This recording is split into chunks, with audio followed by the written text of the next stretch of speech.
Tenemos la lectura de la liturgia de la palabra del día martes 7 de julio. Estamos en la 14ª semana del tiempo ordinario, ciclo litúrgico A.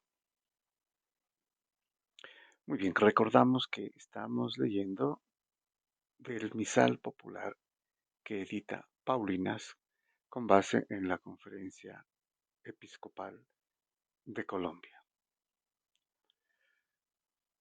Muy bien, vamos a la primera lectura y continuamos con la lectura de la profecía de Oseas, capítulo 8, versículos del 4 al 7 y del 11 al 13. Aquí aparece 11 y 13, pero es del 11 al 13. Muy bien. Nuevamente, recordemos que el Señor a través del profeta Oseas está recriminando a su pueblo, ¿no? Porque fueron infieles con la alianza, con el pacto, con el Señor Dios, ¿no? Lo abandonaron por irse con dioses falsos o ídolos, ¿no? Bueno, entonces no solamente les anuncia el castigo, ¿no? Sino les da eh, las muchas razones. Nos dice entonces el profeta Oseas: esto dice el Señor: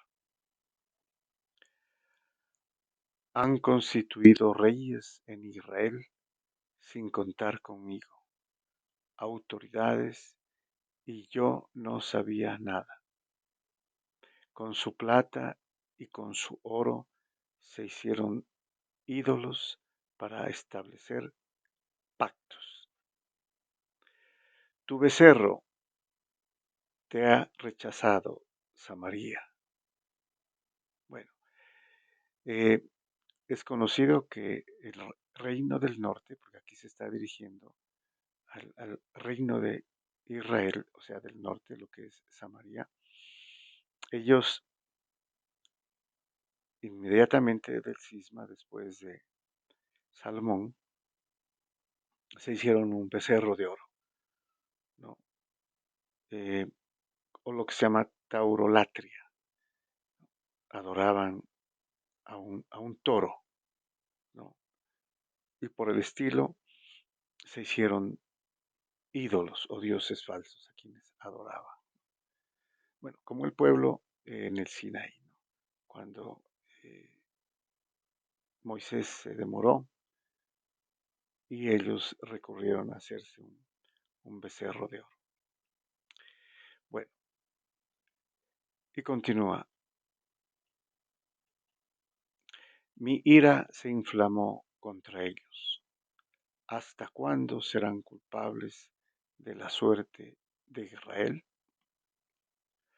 Un artesano lo ha hecho, pero eso no es un Dios.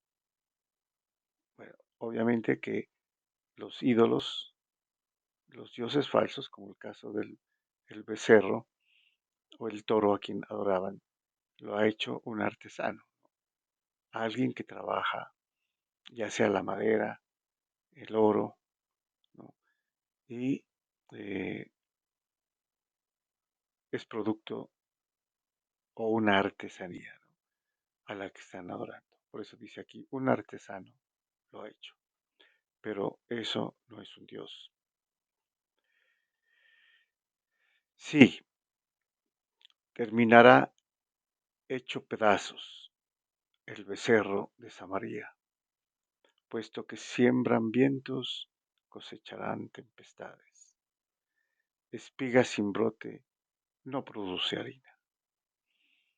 Aquí está el famoso dicho, ¿no? Que todavía lo tenemos. eh, Siembra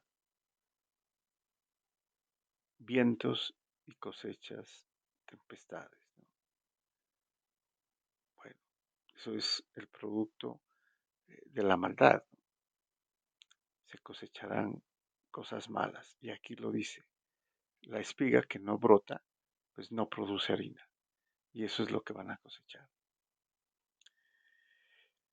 Y continúa, tal vez la produzca, pero la devorarán extranjeros. O sea, si la producen, ¿no? Si producen harina, ya no será para ellos porque serán invadidos y serán exiliados, ¿no? A Siria. Efraín multiplicó los altares de pecado y fueron para él altares de pecado. Para él escribo todos mis preceptos. Son considerados cosa de otros. Sacrificios de carne asada. Sacrificaron la carne y se la comieron. El Señor no los acepta. Bueno, hay que tener en cuenta que los sacrificios de animales, cuando se sacrificaba una res, ¿no? Un toro, una vaca, un cordero, una cabra, ¿no? Mm, Cuando no era holocausto, pues, cuando no se quemaba todo, pues parte se comía, ¿no? La mitad se la comía, la gente la comía, y parte le daban al sacerdote, ¿no? Pero al comer lo sacrificado, se unían, ¿no? Al ídolo al que estaban sacrificando, en este caso, era un demonio, ¿no?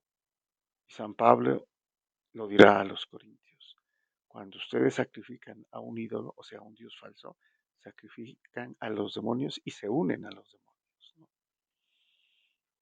Así de grave. Bueno, y continúa el Señor.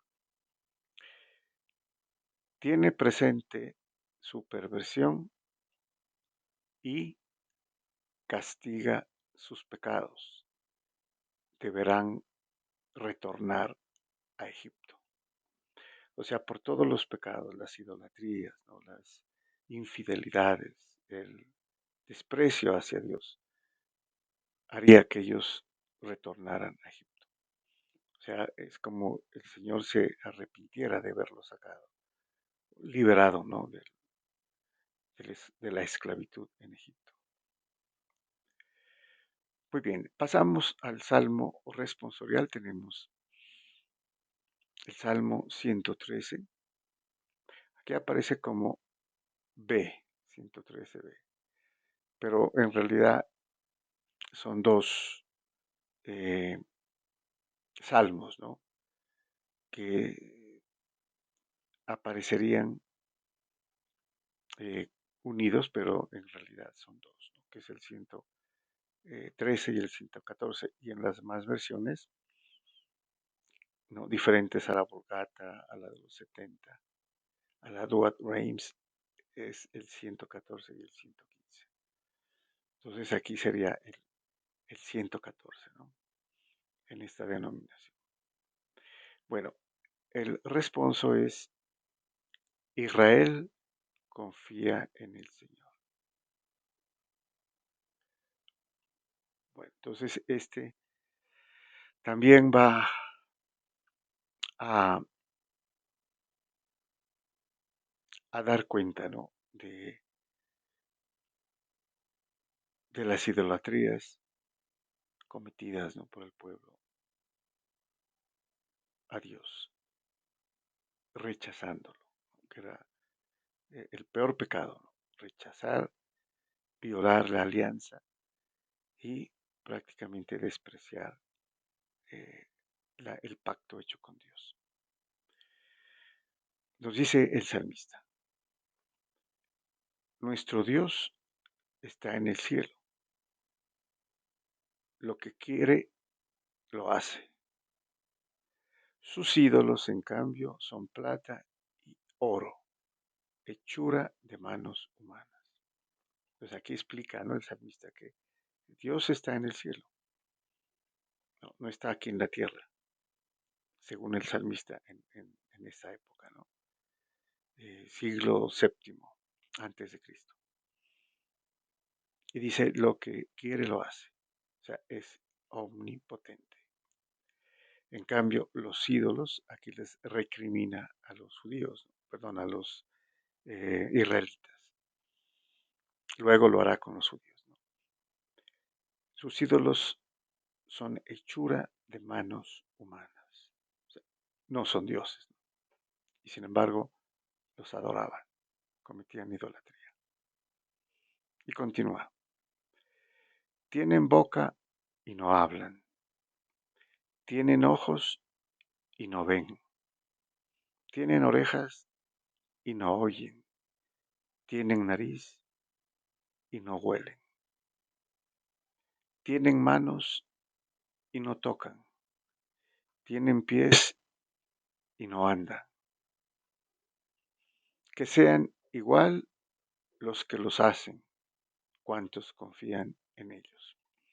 Bueno, aquí se refiere a lo absurdo, ¿no? Que, que es adorar, ¿no? Un Dios falso, como lo que dice aquí, que tienen boca y no hablan, ¿no?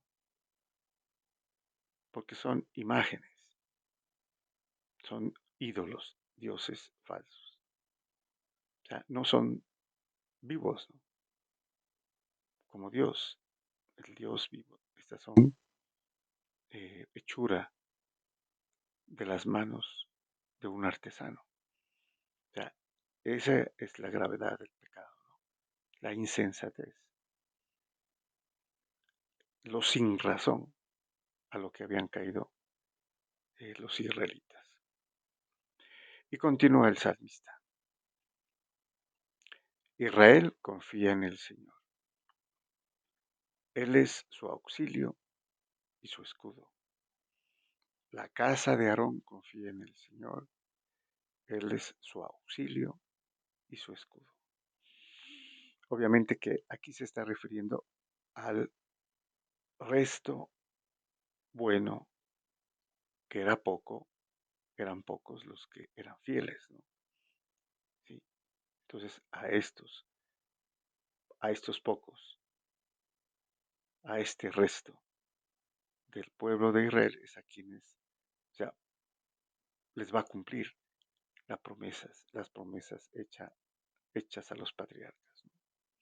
Y que eventualmente estos pocos, este resto, son los que se unirán a la iglesia, ¿no? A la nueva alianza hecha por Jesucristo en la era mesiánica ya. Serán parte del nuevo pueblo de Dios, ¿no? Donde habrán judíos y no judíos, gentiles, paganos, ¿no?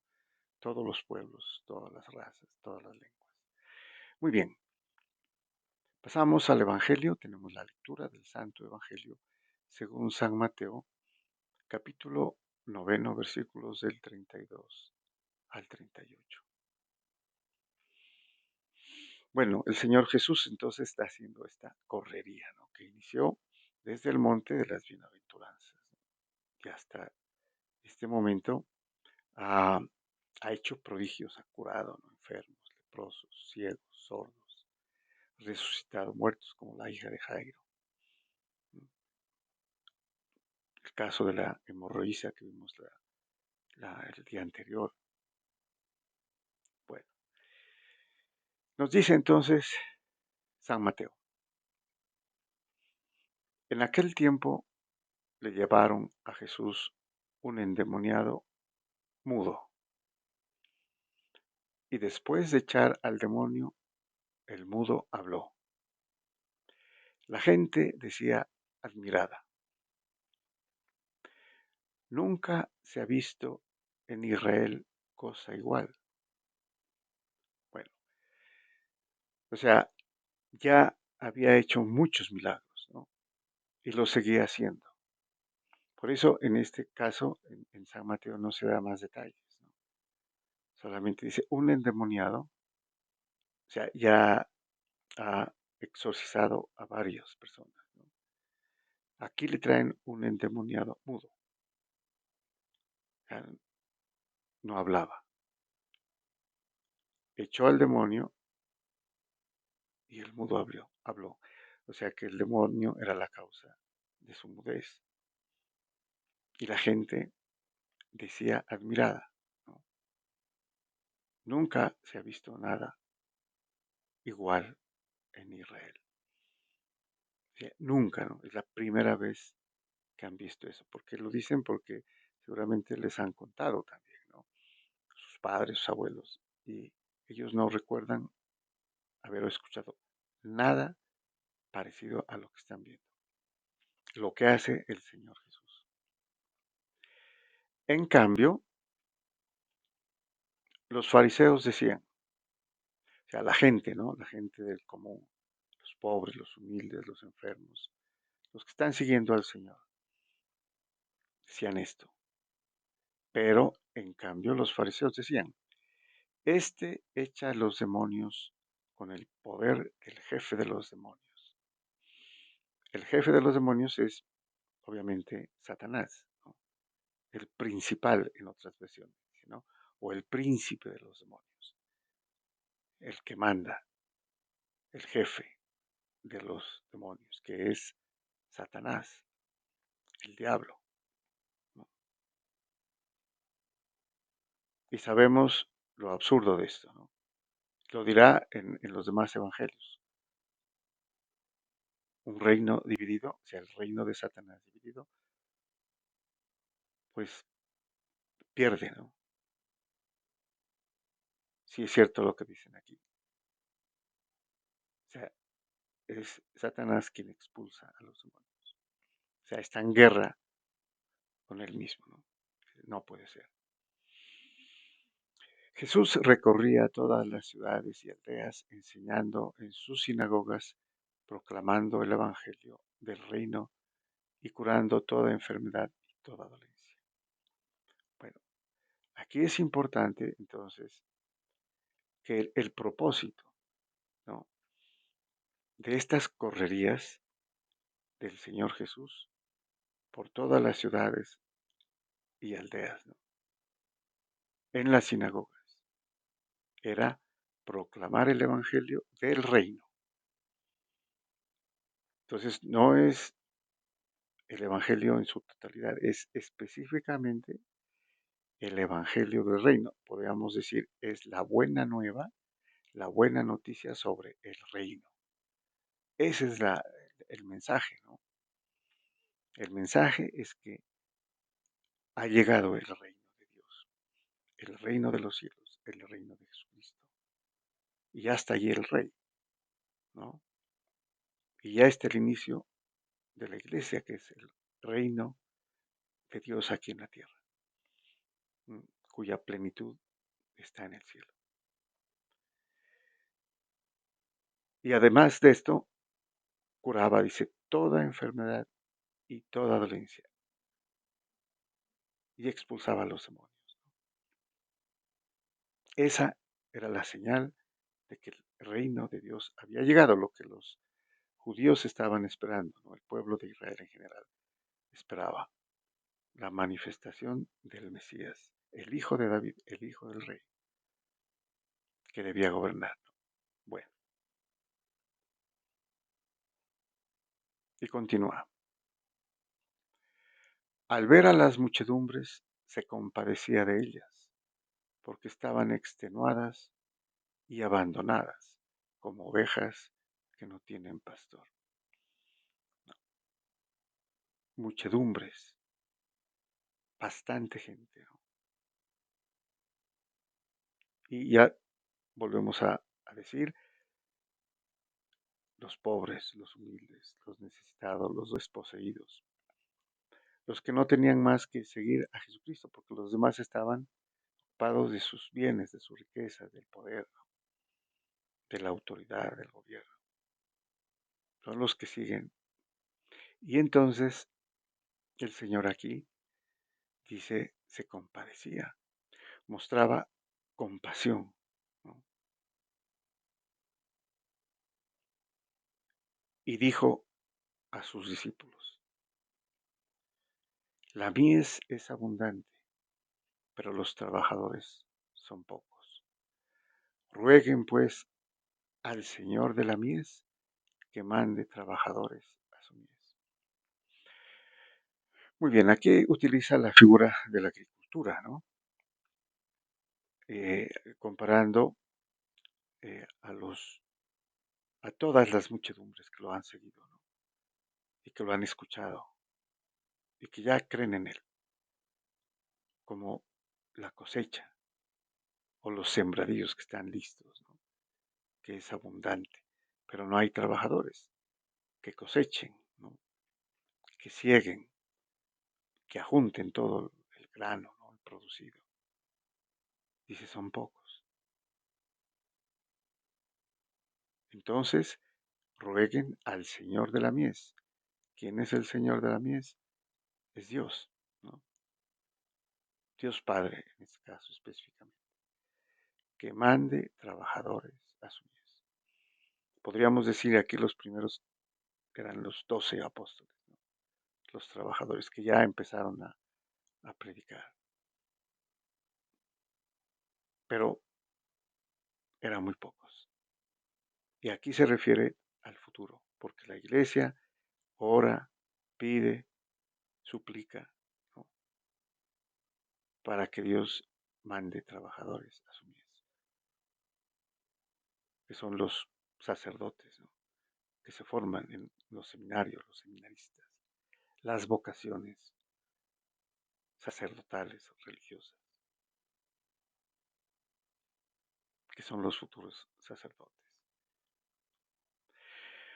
Muy bien, muchas gracias y bendiciones.